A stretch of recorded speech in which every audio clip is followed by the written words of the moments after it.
Carbonell, the Realtor Next Door, and welcome first-time buyers. If you are a first-time buyer, then this video is for you.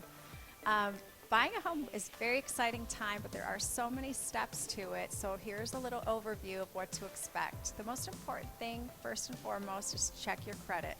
Check your credit score between all three bureaus and then average them out to make sure that you have at least a 640. This will allow for a VA, FHA, or a conventional loan unless you're paying cash.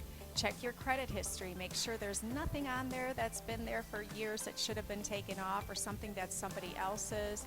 You know, you can contact them and let them know that that's not yours, and if they can't find proof of it, they're going to need to take it off your credit score, and then your credit should go up from there. If you're looking forward to buying a home, don't make any big purchases. Don't rack up your credit card bills. Make sure you're paying your bills on time. Make sure you're only using 30% of your credit cards. Don't be late for any payments. This will help your credit score too. The next step is, once you have your 640, is shop around for lenders. And you don't always have to go to a bank, but you could check out at least several different options for lenders. And make sure that they are answering your questions and get all the information of what they charge, what their fees are, what their interest rates are. And if they contact you in a timely manner, then you'll know they'll be there when you need them throughout the process of buying your home and closing for your home. If they're not responding, then I would move along and check somebody else out. Sometimes, if they're not responding early on, they're not going to respond when you really need them.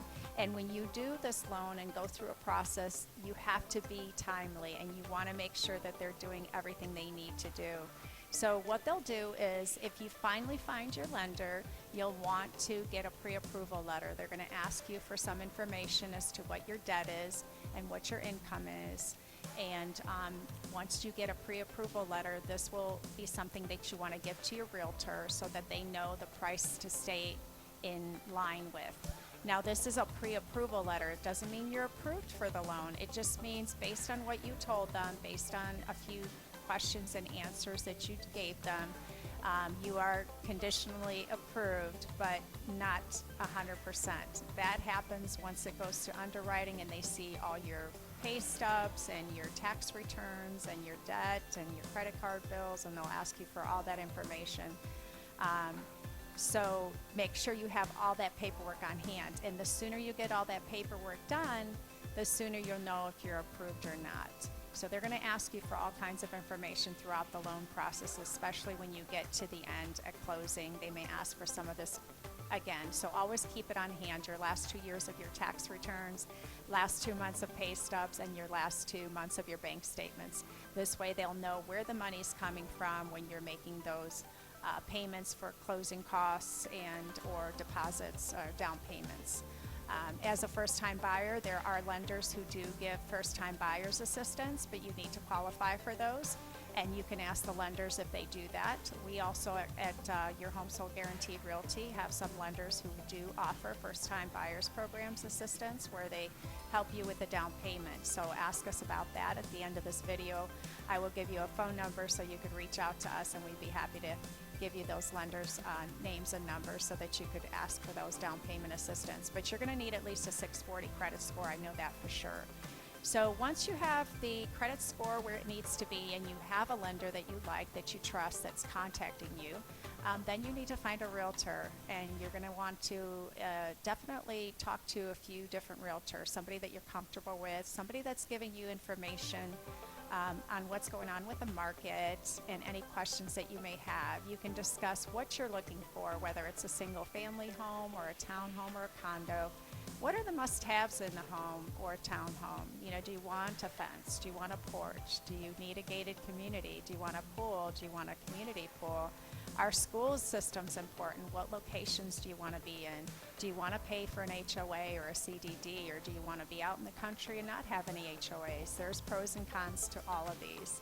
So once you find your realtor and you decide on what location, where you want to be, your credit's good, you got your pre-approval letter going, you start to find a home and you look through at least, a dozen homes, you find one that you absolutely like, your realtor will then write up an offer on your behalf, and then if it gets accepted, Then the next process begins where you have a period where you will have 10 to 15 days to get an inspection on that home that you're looking to buy.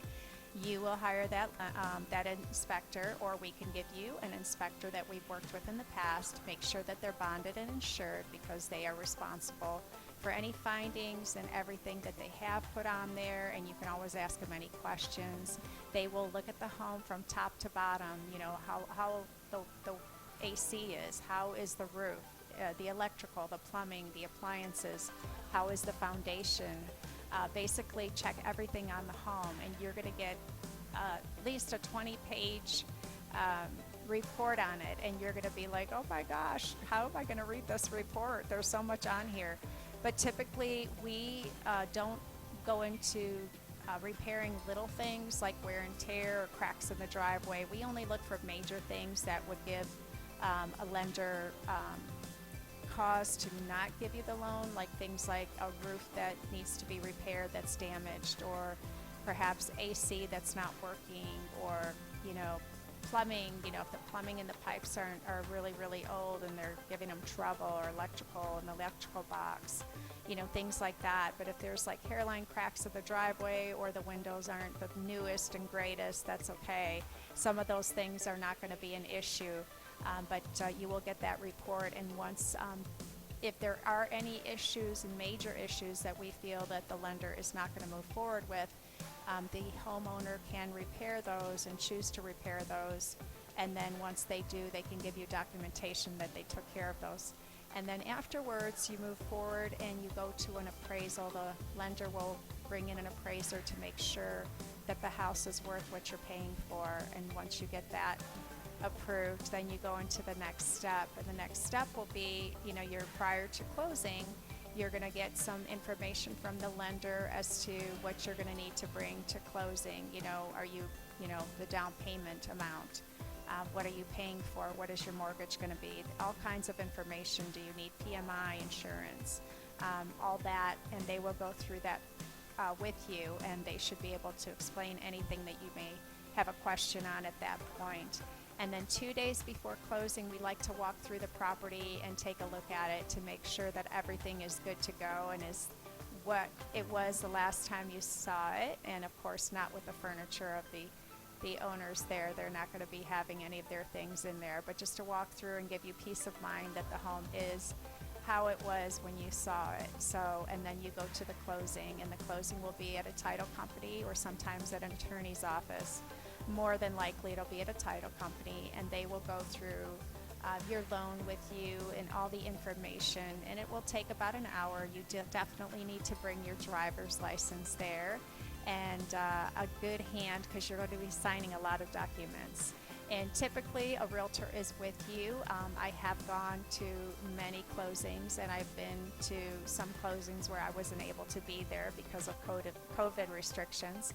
So, but then there's the closing, and you get the keys to your home and your, mailbox key. Sometimes you have to go to the post office for that, but they will let you know, and your garage door openers. A day before, I like to tell my clients to go ahead and put the utilities in their name, so they will be contacting, whether it's Duke Energy or, the water company and the cable company, and make sure that your name is on the new home utilities, so that when you start to move in, you will have all that organized. I also tell my clients not to move the same day that they close and sign papers. I've had some people that have done that, and closings have taken longer than expected, and they had to call the movers and moving company to say they're delayed, and movers don't really typically like that. And also they are scheduled with other people, so sometimes they pass you by and you don't have your date to get your stuff moved in. So try not to move the same day that you close. Just close that day and enjoy that day. Go look at your home, get your utilities set up, and then move the next day or a couple days later. But these are just some of the things that happen when you are buying your first home. It's very, very exciting. And if you want more information on some of these things, like the first-time buyers programs and assistance, or if you want to know more about lenders or inspectors, we have access to all of these because we work with them all the time. So you can reach us with more questions at carbonellrealtors.com, or you can call us at 407-461-9973, and we'll be happy to go over any of these in more detail with you. And we look forward to serving you, finding your first time or your first home. And until next time, thank you for watching the Realtor Next Door. And if you've liked what you've heard, please subscribe and share. And until next time, have a great day.